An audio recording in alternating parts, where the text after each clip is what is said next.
Даўняя гісторыя, гэта адбылася сапраўды.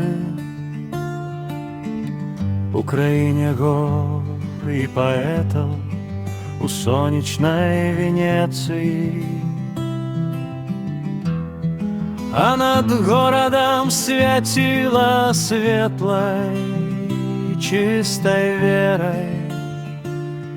Блаславёна Санта-Марыя, маці каралева.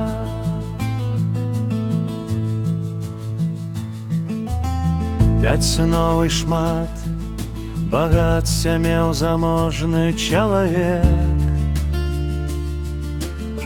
але беды і пракляцці адабралі ўсё навек.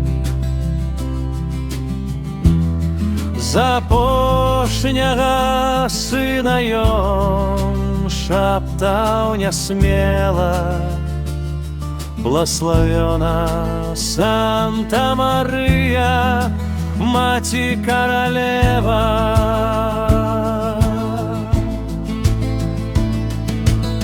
І бацькоўская воля сына ў манастыр аддаць, пад заступніцтва святое, каб яго выратаваць. Сэрца юнака адкрыла ў пабожных спевах: блаславёна Санта-Марыя, маці каралева.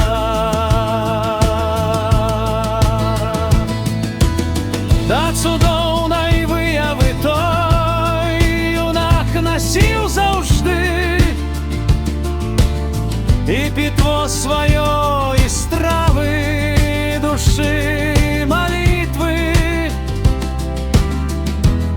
і на моц ягонай веры з літасцю глядзела.